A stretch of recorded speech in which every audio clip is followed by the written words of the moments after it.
Okay, hello everybody. Thank you so much for your patience as we dealt with some of our technical difficulties, and thanks so much for joining us on this beautiful Sunday evening. I want to acknowledge that we are on the unceded Coast Salish territories of the Tsleil-Waututh, Musqueam, and Squamish peoples, and this is also going to be relevant to the talk that we're having today. We have Eva Bartlett today. I will give you a short bio of her. So Eva Bartlett is joining us with extensive reporting and independent journalism experience throughout the world. She lived in Palestine from late 2008 up until on and off to March 2013. She has reported and lived in Syria. She has recently reported from Venezuela. She has also won numerous awards, including the International Journalism Award for International Reporting, as well as an award in honor of Serena Shim, who was also a journalist who was killed for her reporting in Turkey. Since April 14, she's visited Syria about 11 times. And through all of this, we had a chance to talk to her earlier. She brings in a really beautiful and empowering perspective that reveals a lot of the misinformation in corporate media and talks about a lot of the disaster news, as she talked about it, that is projected to Western audiences, but also the stories of life and solidarity and victory and heroism that we don't often see from these parts of the world that are suffering from imperialism. I'm going to hand it over to Eva, and as I said, there'll be a Q&A afterwards. Thank you so much for coming out today.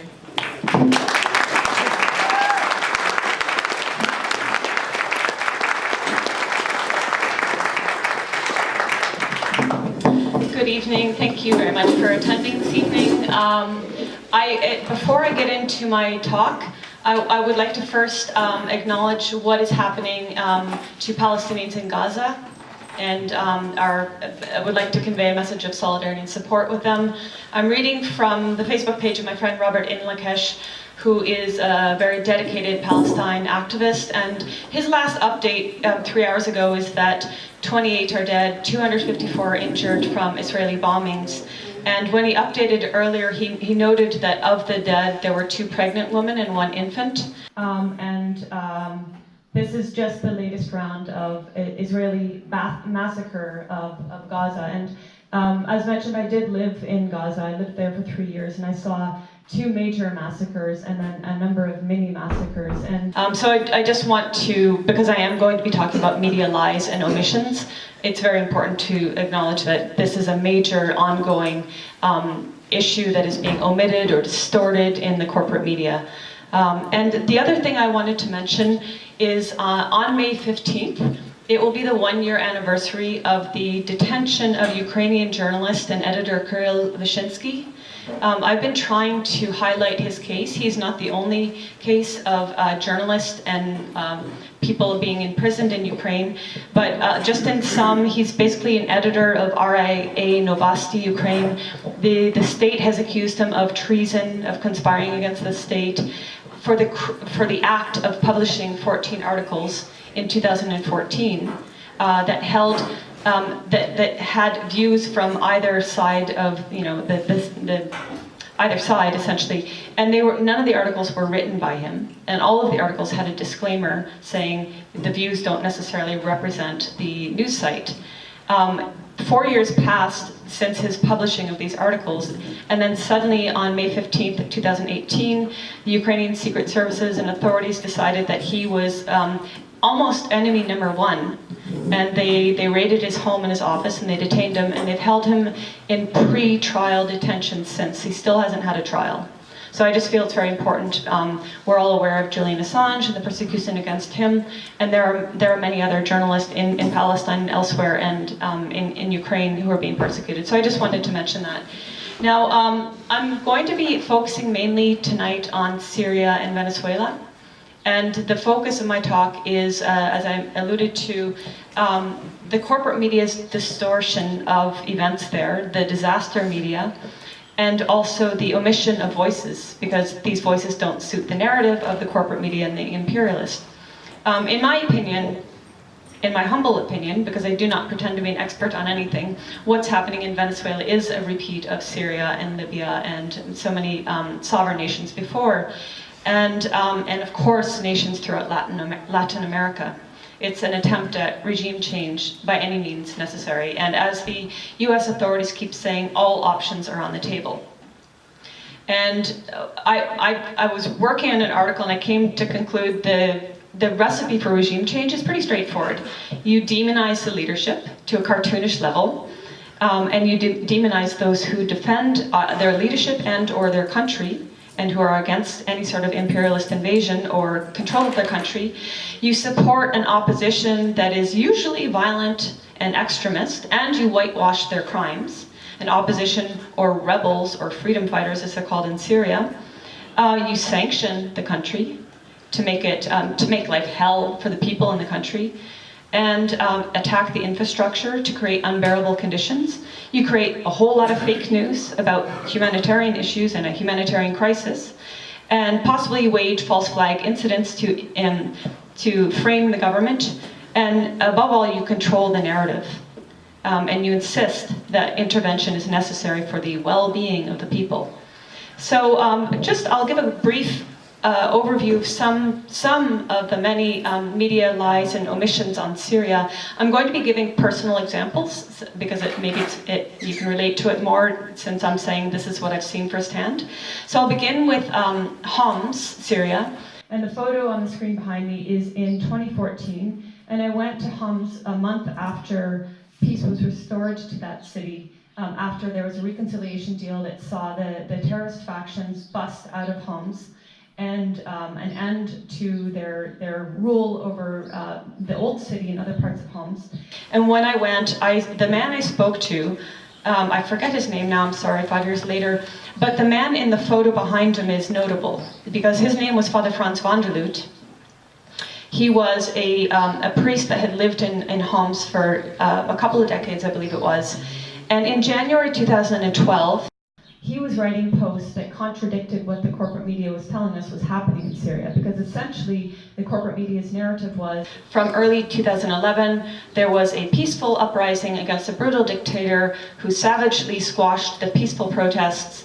And this is what we were told, and this is what corporate media maintains. Father Franz was living there, and he didn't choose sides, but he was writing honestly. And he said, most of the citizens of Syria do not support the opposition, therefore you also cannot say this is a popular uprising. The majority of people are not part of the rebellion, and certainly not part of the armed rebellion. From the start, protest movements were not purely peaceful. From the start, I saw armed demonstrators marching along in a protest who began to shoot at police first. Very often the violence of security forces has been a reaction to the brutal violence of armed rebels. So Father Franz, by the way, was assassinated, I believe, in April 2014 by one of these freedom-loving, freedom fighter rebels that is supposed to bring peace and democracy to Syria. And when I went to Homs, I was told by somebody who knew Father Franz, he was assassinated because he refused to hand over the belongings of Syrian civilians that lived in Homs who had left the old city to protect their lives, and they entrusted to him their belongings. And when he was commanded to give a brother and sister, they remained in the old city of Homs. And I wrote an article citing them at length, but essentially their story is that they didn't want to leave, they didn't want their home taken over and destroyed and looted. However, in spite of trying to defend their home, they were visited tens of times by terrorists who stole every last food item. And they, as a consequence, were starving. And this is going to be one theme that I mentioned many times in my discussion tonight, is the use of this humanitarian issue of people being starved, and therefore we must go in and depose the dictator that is starving these people. Well, in fact, this brother and sister weren't being starved by Bashar al-Assad or the Syrian Arab Army. They were being starved by the terrorists that we call Syrian rebels. Here's another priest, Father Daniel Mas, and he has, as you can read in the photo there, he's been living in Syria since 2010 in Kara, and he wrote, I've seen with my own eyes how agitators from outside Syria organized protest against the government and recruited young people. That was filmed and aired by Al Jazeera to give the impression that a rebellion was taking place. And he went on to talk about the murders that took place and the sectarianism, etc. And I think very importantly, he said, do you not know that the media coverage on Syria is the biggest media lie of our time? They've sold pure nonsense about Assad. It's actually the rebels who plundered and killed. Do you think that the Syrian people are stupid? Do you think they were forced to cheer for Assad and Putin? And that's a very good question. And that applies to basically every country the media is distorting the truth on, and as I said, disappearing the voices. Because if they do ever mention, for example, support for the Venezuelan government, they'll say, well, these people came out because they were forced to. And so they really think that we think these people are that stupid. Now, I will play just a little clip, and the point of sharing this clip is that it is in, I think of 2014 or 15, there was a video that was going viral. It was called Syrian Hero Boy. And you'll see in the video, and the BBC brought on their expert to tell us that it was in Syria. There's no doubt about that. So I'll play the clip and explain the anomalies. There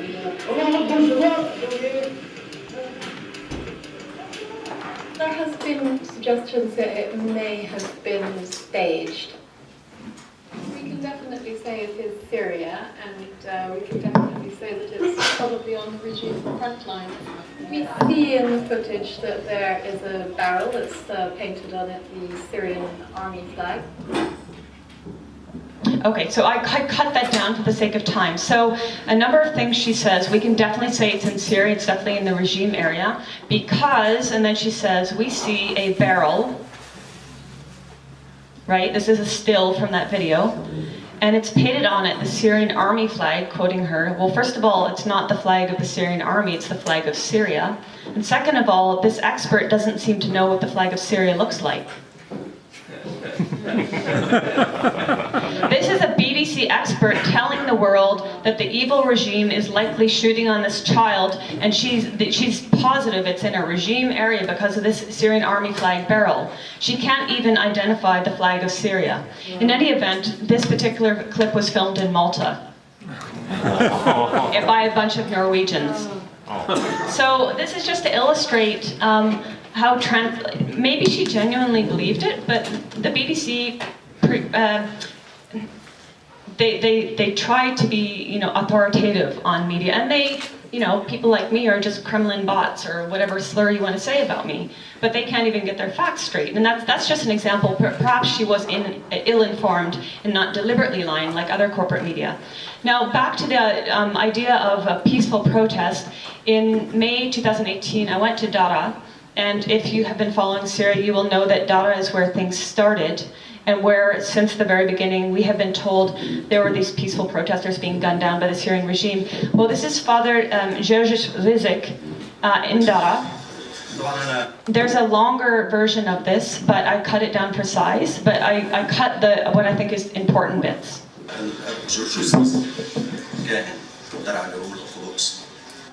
منذ البداية كانت صرخة المتظاهرين المسيحي إلى بيروت والعلوي على التابوت.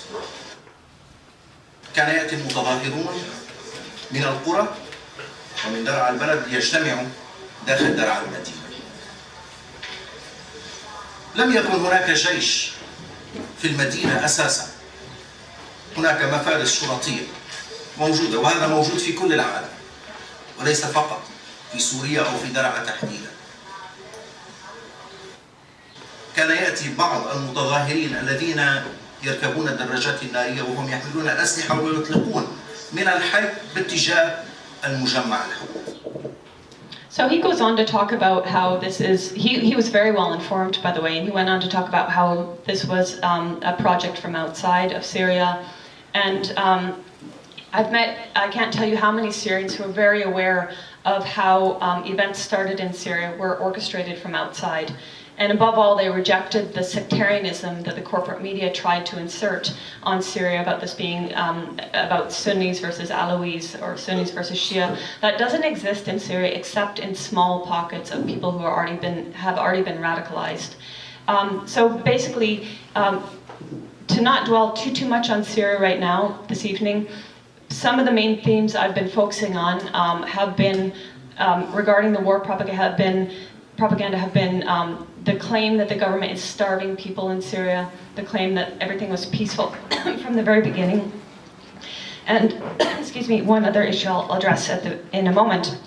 On the issue of starvation, when Aleppo was liberated in December 2016, even Reuters actually admitted, they actually did a report saying, excuse me, Syrian civilians say rebels hoarded food. And this was true in Aleppo. I don't know what's going on. And it was true in Madaya.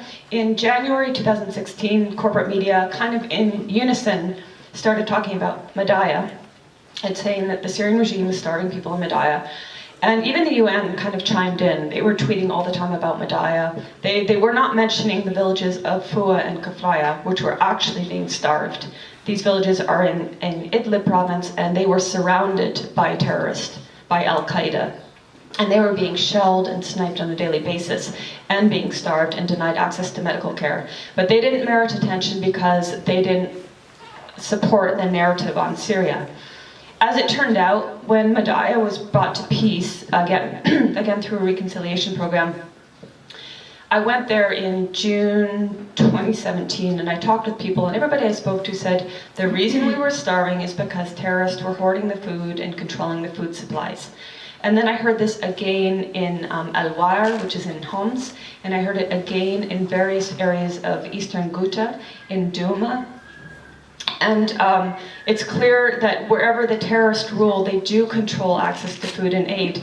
And then they turn around, and the media works hand in hand with them to blame the government. And they take photos, for example, with Madaya, they took photos of people that weren't even from Madaya.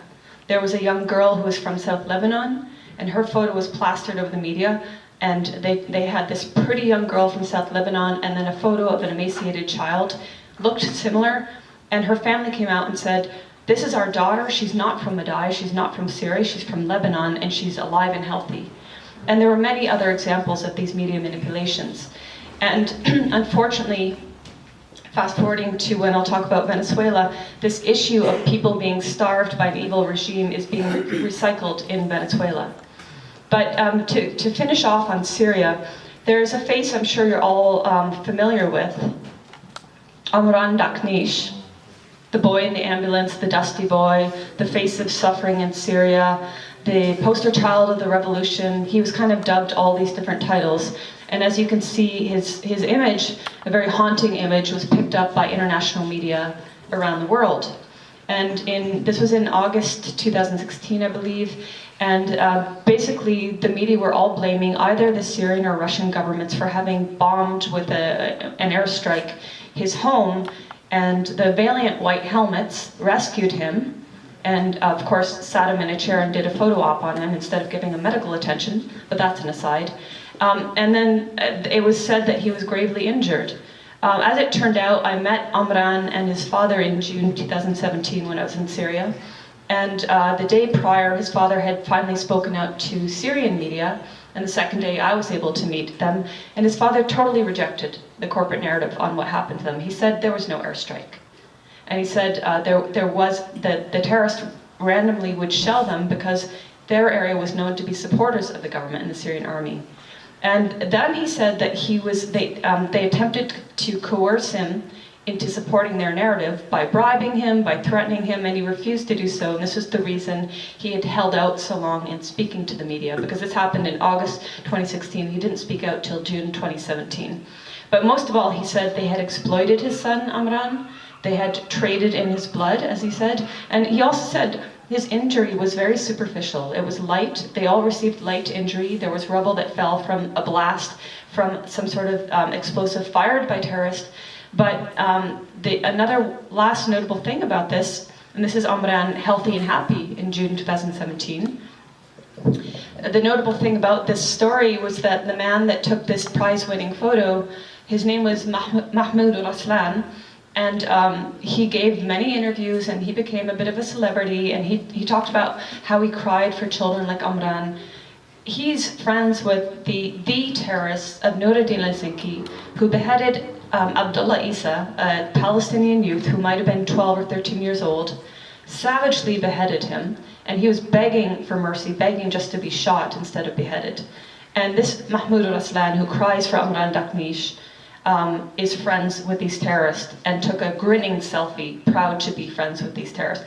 And this is the man that corporate media promoted and endorsed. And as a final note, in an article I wrote last year or the year before, I called it Absurdities of War Propaganda on Syria. And in one example, I looked at a couple of New York Times reports on Ghouta, because this was around the time there was a crescendo of war propaganda on Ghouta. And I found that the sources listed in this one article, if you just simply took a minute or two to check them out on Facebook, they all swore allegiance to terrorist groups. Jaish al-Islam, Failaq ar-Rahman. They called Zahran Aloush, who was the leader of Jaish al-Islam, which is the group that took Syrian civilians and put them in cages and used them as human shields. He called them his superhero. He was a superhero and he wanted to be like him. This is the neutral source that corporate media, the New York Times specifically, was using. So that's just to say that corporate media is packaged as I said before, this authoritative voice that we should all lean to and look to understand what's going on around the world. And based on my experience in Syria, I have no trust whatsoever with their reporting, because they've lied on so many more occasions, particularly whitewashing the crimes of terrorist factions against Syrian civilians and denying Syrian civilians a platform, a voice. And so now I'll move on to Venezuela to draw my comparison. I was in Venezuela from March 10th to April 1st. And I arrived 3 days into the power outage, if you are following events in Venezuela. And I arrived at a time when corporate media was saying essentially the country was in a state of chaos. And notably that stores, the shelves in stores were empty. In fact, I'll give you an example. Here's New York Times, February 2019. Venezuela is on the brink. Grocery shelves lie empty as food becomes increasingly scarce and expensive. The only element of truth there is the expensive. Because for impoverished Venezuelans, they can't necessarily afford the products sold in Altamira or other areas of eastern Caracas, or even in central Caracas. But that doesn't mean they're starving, because there are programs in place to feed impoverished Venezuelans. But this is the disaster media I'm talking about. This is designed to make average people think the president can't lead the country. We have to go in and support this puppet that nobody's ever heard of before, to be the interim president, to bring democracy and take the people out of poverty, which is extremely ironic, because they were more impoverished before Hugo Chavez came to power, and they would be more impoverished if Juan Guaido or some other puppet comes to power. So when I went there, now I have some colleagues, my dear friend Nino in the audience, who can talk more at length about, in depth about Venezuela. So my observations are admittedly superficial, but what I'm aiming to do here is at least counter what the corporate media was saying with what I saw. So I'll just play this clip in the background as I speak. These are scenes from the first couple of days I was in Caracas, March 10th, 11th, 12th. Now, the streets were emptier than when I saw them in 2010 when I lived in Caracas for 5 months. And the reason they were emptier was because with the power out, the metro wasn't running, and it serves around 3 million people a day. And by the way, it's free. You don't pay to use the metro. And so, yeah, there are a lot less people, but you can clearly see they're even selling cake on the streets. They're selling the normal street food that you would see. And you don't see chaos. You see kids playing. You see normal life on the street minus the numbers. And this is just to highlight the fact that what the media was saying about there being rioting in the streets and so on was complete fabrication.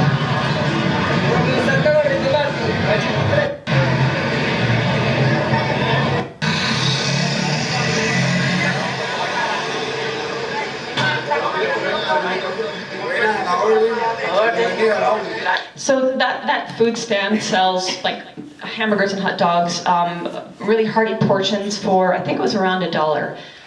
Definitely something middle-class Venezuelans can afford, maybe not the people that are living in the barrios, but again, there are programs in place to help those people be fed. I'll play a couple more clips along this line. I do want to highlight the reporting of one journalist. This is on my YouTube channel. I'll just skip through it for the sake of time, but his name is Jorge Ramos. He's a journalist with Univision, and he did a clip, which I'll show, claiming he was minutes from the presidential palace, and that Maduro was just ignoring the fact that people are, there's an epidemic of people eating out of the garbage. So I've cut the sound here. Sorry, I don't know why this is, if I'm jiggling something that can stop. He's saying he was very close to the presidential palace, minutes from the presidential palace. He wrote an opinion piece for the New York Times saying that. Minutes away. Well, you know where he was? He was in Chacao, which is 7 kilometers from the presidential palace. And in Caracas traffic, I would estimate 20 to 30 minutes at best from the presidential palace. And it's a wealthy, upper middle class neighborhood that happens to be an opposition stronghold. And in my 3 weeks in Venezuela, I did a lot of walking. I also went around on motorcycle taxis on a friend's motorcycle. And I can tell you, I did see people digging through the garbage. Generally, I didn't see anyone eating from the garbage. I saw them choosing recyclable goods. And I see people digging through the garbage in Kitchener, where I live. And this epidemic of people eating out of the garbage is something that I did not see. And now I'll just go on to kind of add to that statement by showing you scenes from Petare. And I don't know if you've heard of Petare. If you Google it, you'll get a description like the largest slum in Latin America. So it's a large area, a series of barrios, some of the poorest people in Caracas is my understanding. And this is what I was seeing in Petare. Oops, trying to advance it here. This shop, you can see alcohol being sold in the background, meats being sold. This is the place where shelves are empty, right?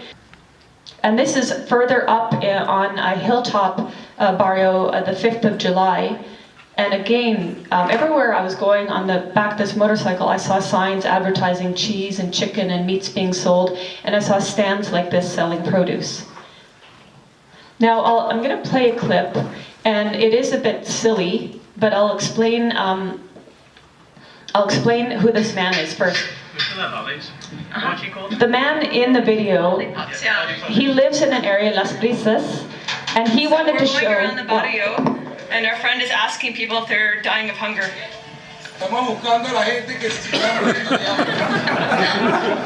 Because I asked him, look, you live in an area, he's a leader of a youth collective.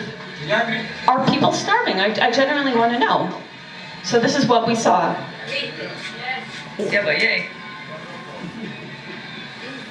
Aquí no se está muriendo de hambre, yo tampoco. Está por ahí ya.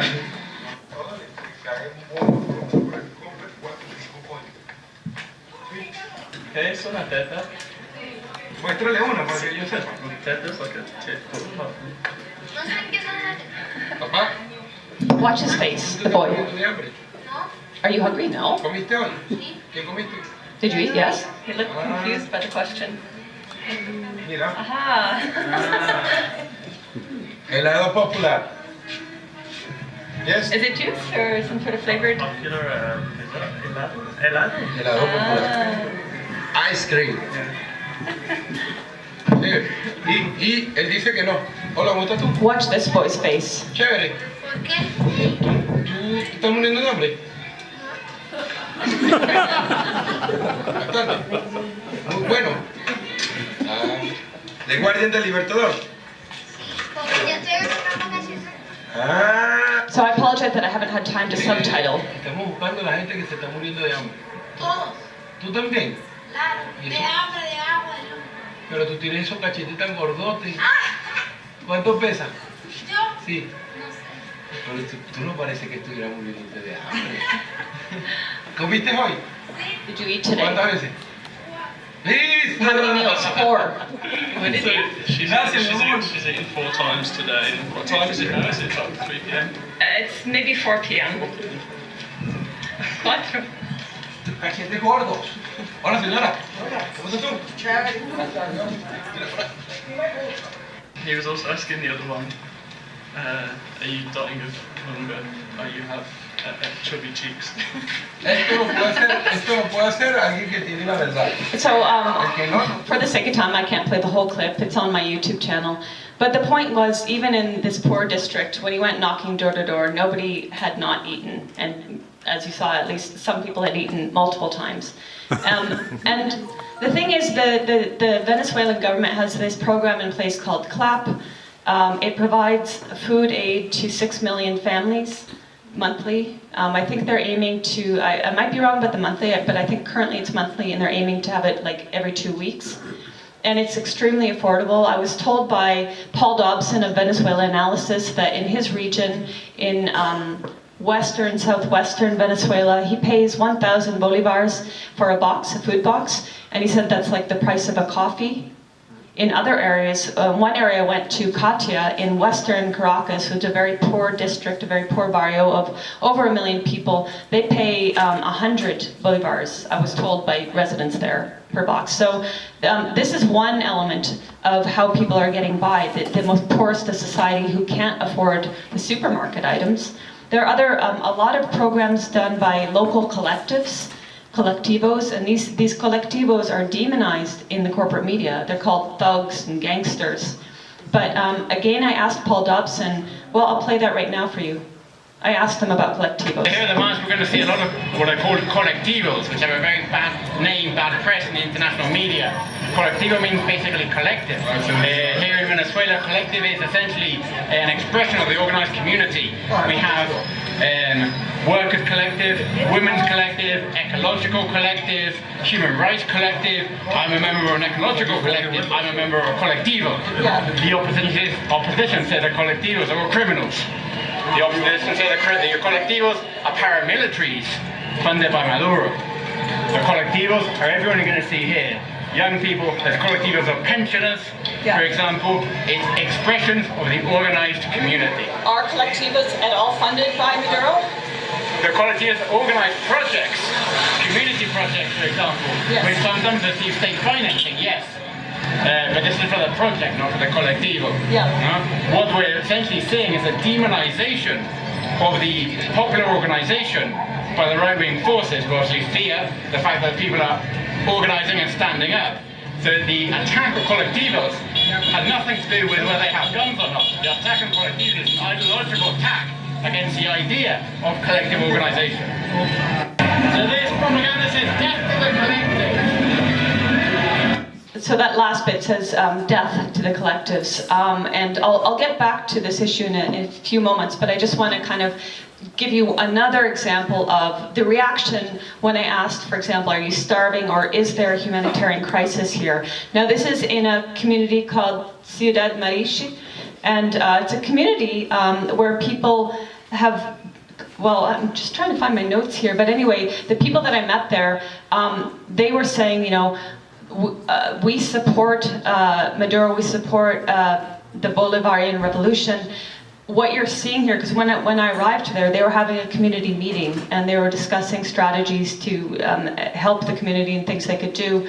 And they went around the table, each one talking about how their lives had changed under the leadership of Chavez, how people who were formerly illiterate suddenly had access to education. And they also talked about the ugly side that we certainly don't see in corporate media, because the media is a part of that ugly side, and that's the racism against Afro-Venezuelans, against indigenous Venezuelans. And they talked about how they were treated, particularly by people who are supportive of the opposition, who tend to be upper class, tend to be white Venezuelans. And if you scour corporate media and look at their coverage, chances are you aren't going to see Afro-Venezuelans or indigenous Venezuelans being represented. But in any case, they spoke at length, but then I did ask about the humanitarian crisis. So I've cut this clip down, but anyway, I think this little bit's enough to give you a sense of what they had to say. Is there maybe you can translate, a humanitarian crisis in Venezuela? Are you starving? No, we are not starving. Yeah. We have many problems for the abastecimiento. Just general para, problems. para obtener los alimentos. We have a very lot of problem for get food, but we are not starving. This is not an humanitarian crisis in Venezuela. No. Aprovechamos de decirle a esos gobiernos desde aquí, estos negritos que somos, ¿no? ¿Sí? Que la pelea no es contra Maduro, nada más. La pelea es contra un pueblo que está decidido a ser libre. So, say to your governments, this isn't a fight against Maduro, this is a fight against the people that are trying to be free. Thank you. Mr. Trump, we will win. We will win, is his parting message. This next clip is from a commune, Fabricio Ojeda, in Catia, the district I mentioned a few moments ago in western Caracas. And they're doing remarkable things there. In 2016 or 17, they produced 17 tons of vegetables, which they then sold within the community at 30 to 50% of the market price. So they're providing affordable produce in their community. They're also doing projects like breeding rabbits so that people have a source of income and a source of protein. And so I've cut this clip down as well, but I'll let them speak about what they're doing, but we also did ask them about the whole starving issue. From the Fabricio Vive commune. Y bueno, aquí como pueden ver, somos parte de la comuna y vocería de las organizaciones, de CLAP y Consejo Comunal. We're also involved in the CLAP and the communal council organizations. Bienvenido a nuestro espacio. Welcome to our space. Encantado y bueno, vamos a, como quieran ustedes, hacemos los recorridos en el espacio que tenemos aquí en producciones para beneficio de nuestras comunidades adyacentes de aquí, de las comunidades cercanas que están aquí. And you can see there's a lot of projects going on here, which is for the benefit of our community and the people living here. Una pregunta, mi amor. En la prensa de ellos le están diciendo, aquí la gente está muriendo de hambre. Are you dying of hunger? Mira esos cuerpitos. People are dying from hunger. Todo esto es gracias al esfuerzo de lo que es la comuna, como dijo el compañero allá, gracias a la comuna, So all of this is thanks to the lo que es la sustentación, la autosustentación de los productos para beneficiar a las comunidades cercanas. And what we're trying to achieve is a self-sustainability of these Y esto tiene un precio solidario, pues un precio que no es capitalista, es accesible al pueblo, que es parte del combate a la guerra económica que tenemos hoy en día. Entonces, mientras más nos atacan, nosotros más producimos. This is what we're doing against the economic war. This is what we're doing against the economic war. The war that America's been waging against Venezuela's economy for years. And again, I really don't think you're going to see these types of people in corporate media. The other thing, as I mentioned earlier, was that I wasn't seeing scenes of chaos. When I arrived, as I said, it was, well, here's what I saw when I arrived. This is the third day of the power outage. And there's a great group of investigative journalists. They're called Misión Verdad. Most of their content is in Spanish, but they do have English content. And I want to cite from one of their articles, because they said, even Forbes noted that it was very realistic to affirm that the US government did launch a cyber attack against the Venezuelan power system. This is what Venezuelan authorities maintain. They say their power grid, their hydroelectric grid was attacked by cyber attack, electromagnetic attack, and physical attacks. And the damage was great enough that this is why the power was out for 5 or 6 days the first time. It was out again some days later. I can't remember the exact chronology. And this time they said it was directly attacked, that the Guri hydroelectric dam was directly attacked by snipers, according to them, causing fires and significant damage. But even Forbes, is admitting that it's quite likely that the US did wage a cyber attack against Venezuela.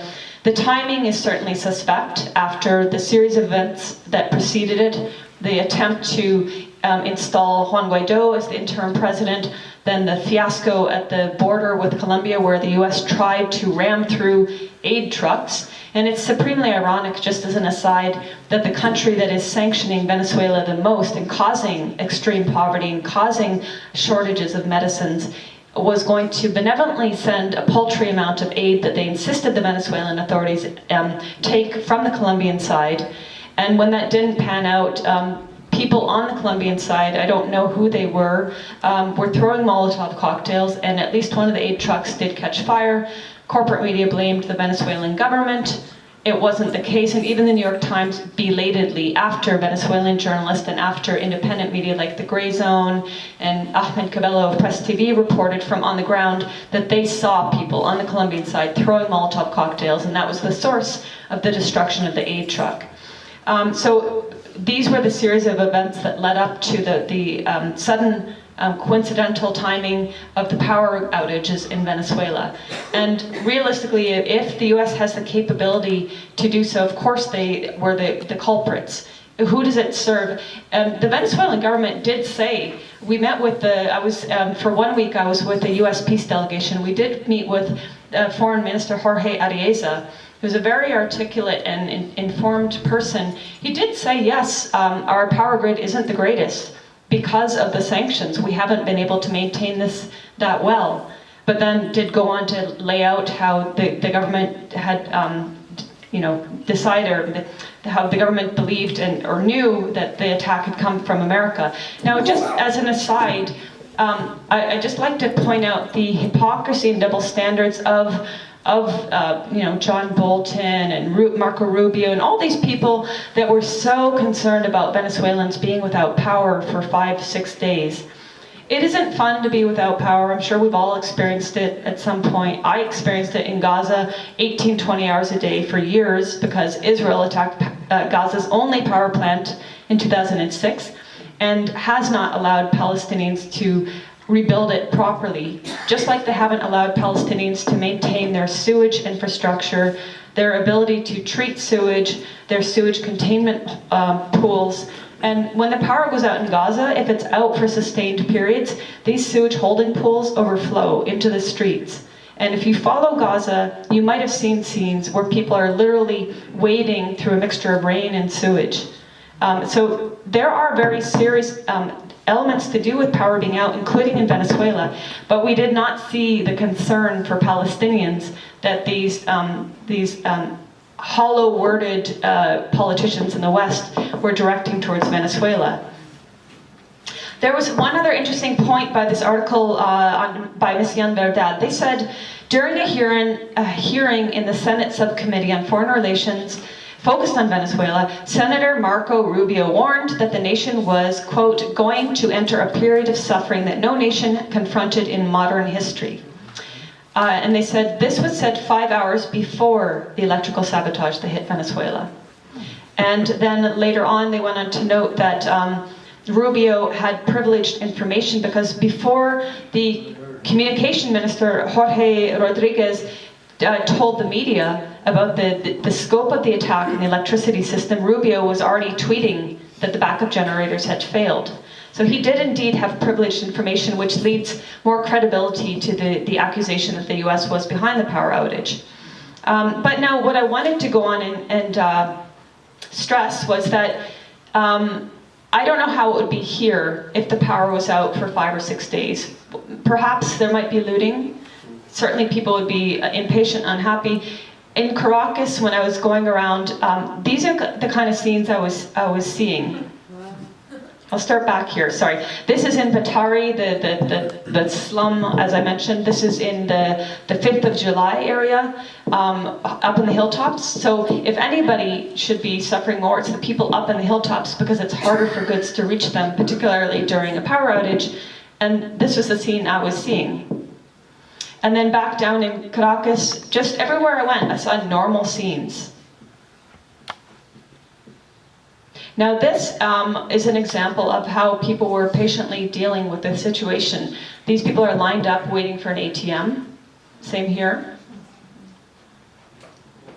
And on one of the mountains overlooking Caracas, I saw a number of big tankers that were being organized by the government, the military, and this whiteboard had a list of 20-something hospitals and clinics that were being prioritized for water tanker delivery.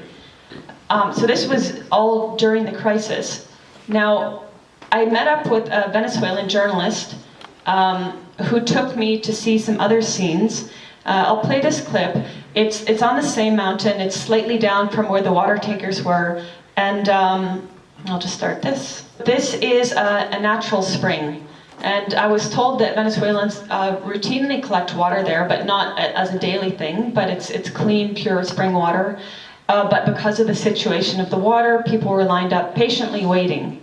I've only cut the sound because essentially what was going on in the video is what I'm saying. Estamos obstinados, Maduro, coño de tu madre, no lo queremos. Dígale que se vaya para el coño de su madre. We're tired of this, Maduro, son of a bitch. Estamos, que aparezca aquí, dígale que se llegue aquí donde está el pueblo. So Maduro to come here. Que llegue aquí al Ávila, que venga. Come here to the Guarayo Repano, where the people is. ¿Cómo estás bien, mi amor? ¿Y tú? Cogiendo agüita, la que nos quitó Guaidó con sus ansias de tener poder.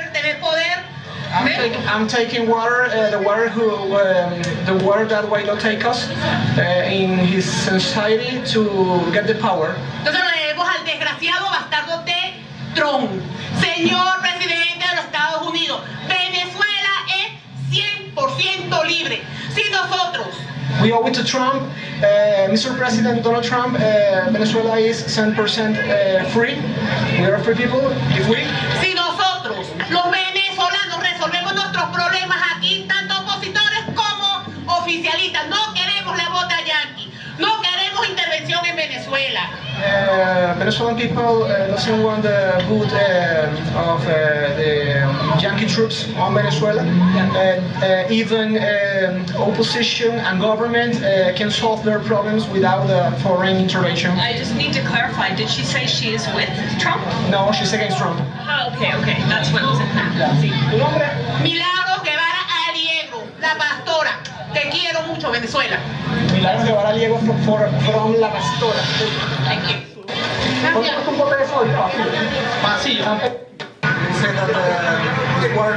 I'll just pause here now. This is at the Guairi, I'm not sure about the pronunciation, the Guairi River in Caracas.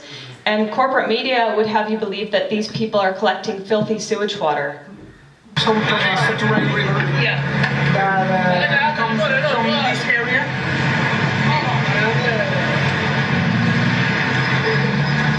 It's here.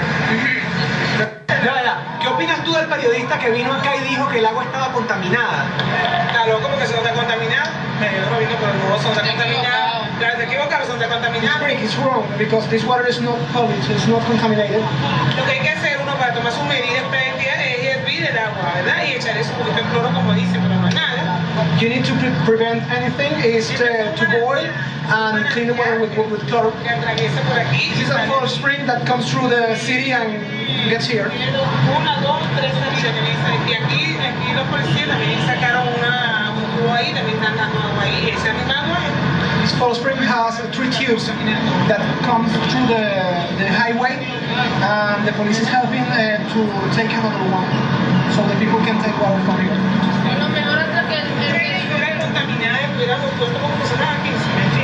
Really, if this was polluted, we have these old people taking water from here. So I don't know if you noticed the look on her face, but she's saying like, if this water was contaminated, we wouldn't be taking from it. And again, this is because just Google, when you get a chance, Google Guairi River, G-U-A-I-R-E River, and probably you'll see corporate media saying the Venezuelans were collecting sewage water. It's so bad, this is how bad it is in Venezuela. And that wasn't the case. Many of these videos are on my YouTube channel. I will show you a couple of scenes of people, again, that you won't see in corporate media. This is at a demonstration on March 16th, I believe it was. Massive demonstration. I walked with them for between 2 and 3 hours, talking with people. And I'll just play a little bit of this clip so you can hear what they had to say and also see what a festive mood it was and how these people, it's very similar to things I've seen in Syria. These people are determined to defend their country. And these are the people that corporate media would say, well, they're only there because they were forced to be there. We're here to support our project. We don't want any work. We want medicine for our people. We don't want any block from any government. That's why we are here, for the peace.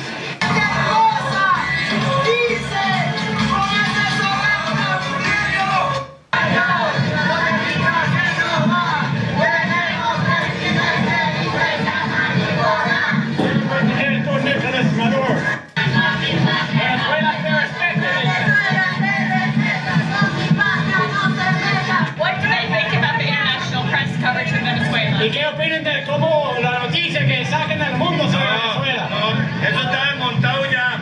Esto es puro invento. Just they make them up. Puro invento. Sí, aquí nosotros reconocemos al único presidente Nicolás Maduro. Y le pedimos a Nicolás Maduro que meta preso a ese señor ya. And we want this man, we're going to be arrested straight away. Yes.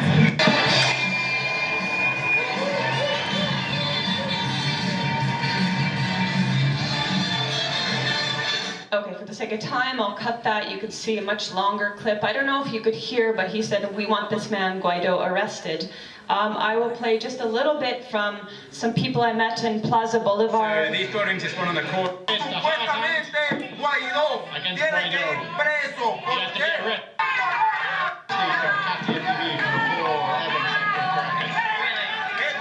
Es hora que nuestro presidente Nicolás Maduro, como presidente constitucional de Venezuela, ponga la mano dura al proclamado supuestamente Guaidó. Tiene que ir preso. ¿Por qué? Porque violó la constitución de Venezuela. Venezuela se respeta y nosotros venezolanos tenemos que resolver nuestro problema. Nuestro problema. Donald Trump, que resuelva su problema allá. Aquí no. Thank you.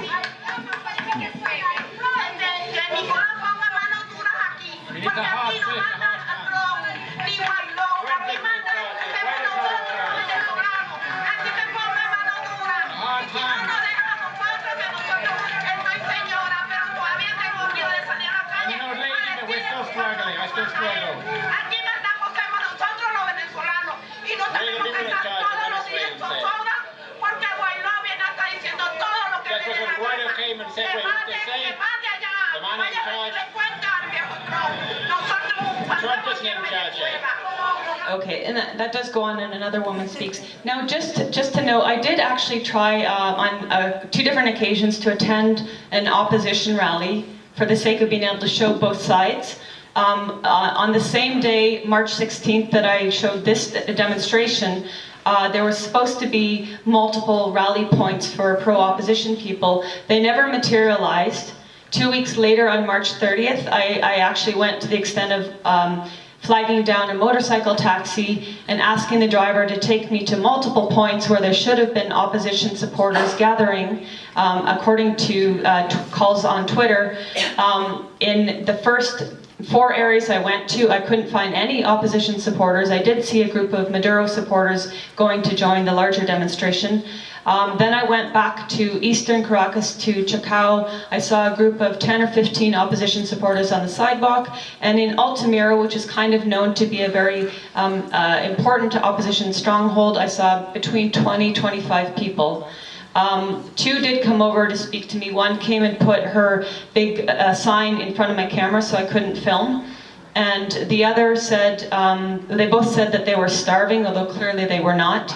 And the other said, was ranting, so I said, look, what are your demands? What are you here for? And he said, we want to end the usurpation, and we want presidential elections. And I said, but you had them in 2018. He said, those weren't free or fair. I said, well, international observers came from around the world and said they were among the most free and fair in the world. He said, well, they were paid off, essentially. So you can contrast, these were only 2 people. I would like to go back and speak to more people who are supportive of the opposition, but the people I was encountering randomly in demonstrations, in public spaces in Caracas that were supportive of the Bolivarian Revolution and of their government were very, very well informed of their history and what they were supporting and what they were against. And the people that I encountered that were supportive of the opposition and against Maduro didn't have a very nuanced or articulate perspective. They just wanted an end to the usurpation. And in fact, one time when the power cut, I went on to Sabata Grande and I heard people shouting, so I asked the man, why are you shouting Maduro's name? And he said, it's because when the light goes out, we have the habit of screaming, Maduro! And then you can read the rest. The private part of your mother.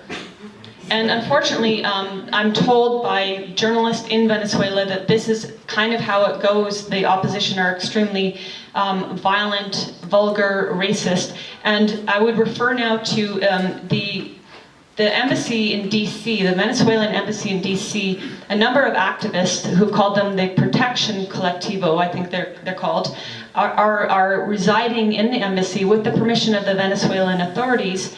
They're invited guests, in fact, and opposition supporters have been outside harassing them, harassing anyone that comes to bring them food or support them, physically harassing them, intimidating them, threatening rape, being vulgar, and trying to break into the embassy while the police and secret services stand by and do absolutely nothing. And there's a number of people that are inside that have been doing excellent reporting from there. I would really encourage you, if you're on Twitter, to look into that. Mint Press News has been reporting on it as well.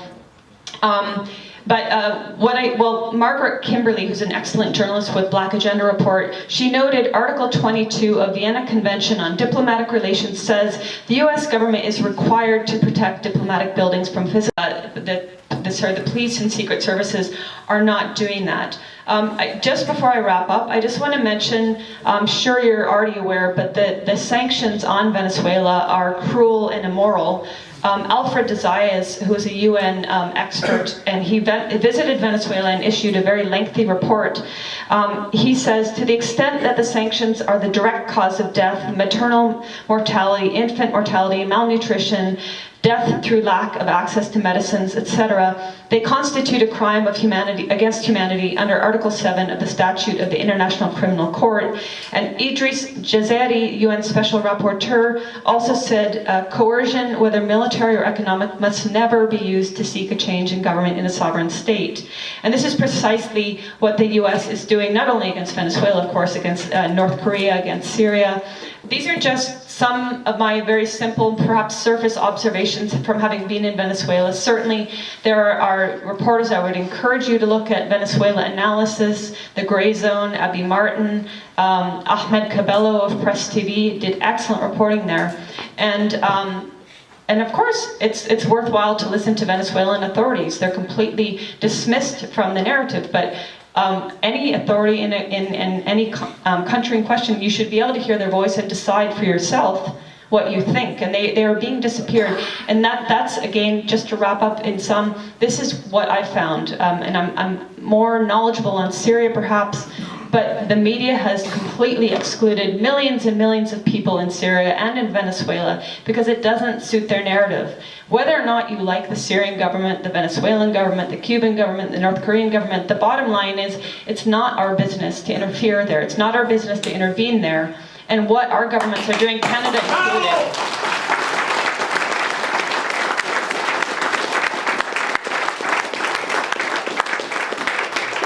what our governments are doing is economic war, it's economic terrorism against those countries, it's psychological war. And Mr. Arieza, the foreign minister, he said, and this is just to show how overt these US leaders and representatives are, he said, we told Elliot Abrams, the coup has failed, so now what are you going to do? And according to Mr. Arieza, Abrams nodded and said, well, this is going to be a long-term action then, and we're looking forward to the collapse of your economy. So, if if you are confused, like many of us are, on what's happening in Venezuela, at least keep in mind the US doesn't have the best interest of the Venezuelan people or the Syrian people at heart, or the people that they don't even talk about in Palestine and in Yemen. And what I strongly believe what we should be directing our energies to is ending the sanctions on these countries and supporting the voices that are there that don't get to be heard. I would say a whole lot more, but for the sake of time, I'll say thank you very much for coming tonight.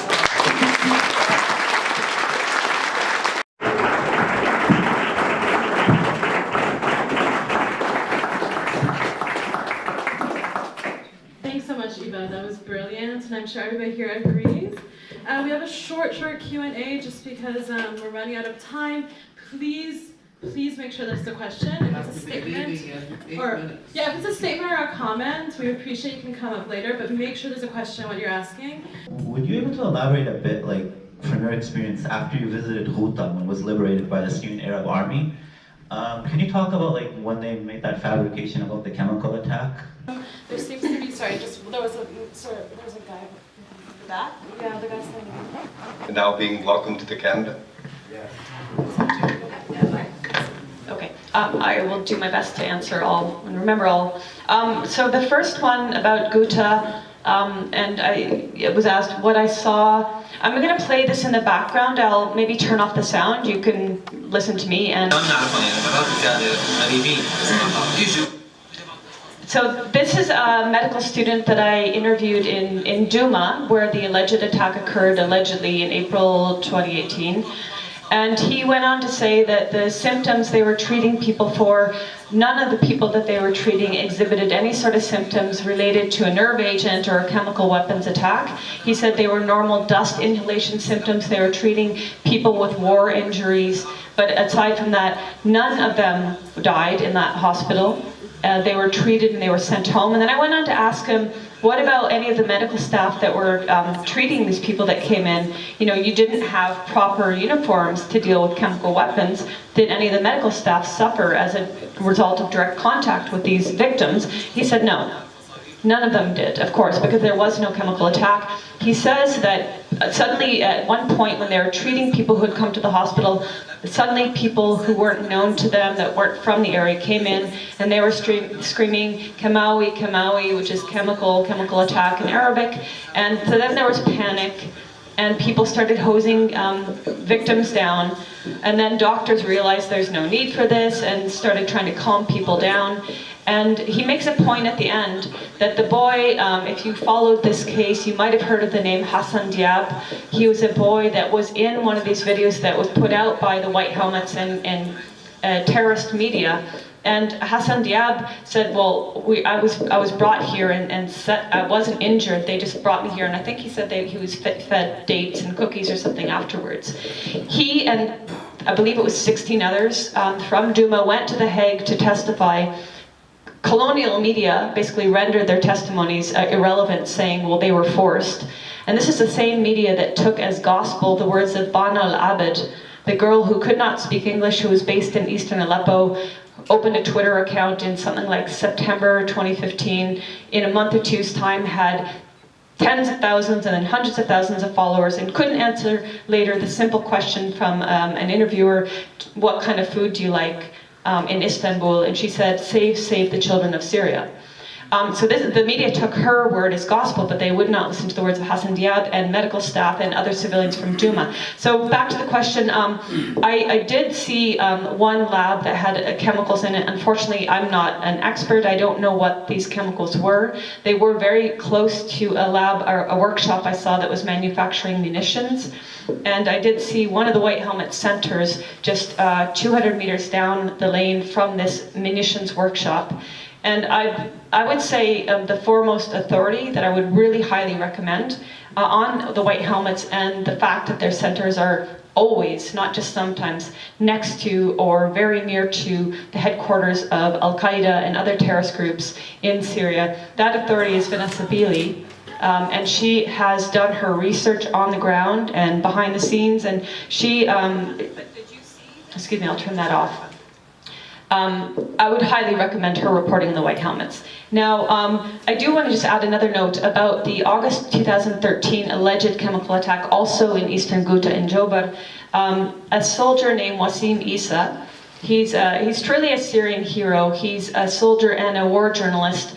He takes beautiful photographs, and what I love about his photographs is how he humanizes the Syrian Arab army, the army that is demonized in corporate media, the army that is defending Syria from some of the worst terrorism the world has known. And but Wasim lost both of his legs last year when he was filming. There was an explosion. He lost both of his legs. But he's such a hero. Within days, he was sitting up in bed and saying, "I'll walk again." Just truly remarkable, and very much like the Syrians I've met, their steadfastness and their reserve to just keep on going. But what he told me was that Eva, in August 2013, he was based in Jobar, and he was literally a couple hundred meters from the terrorist factions there. He said he and his comrades in the Syrian army were maintaining a defensive position. They were not attacking. He said, if there had been a chemical attack, I wouldn't be here.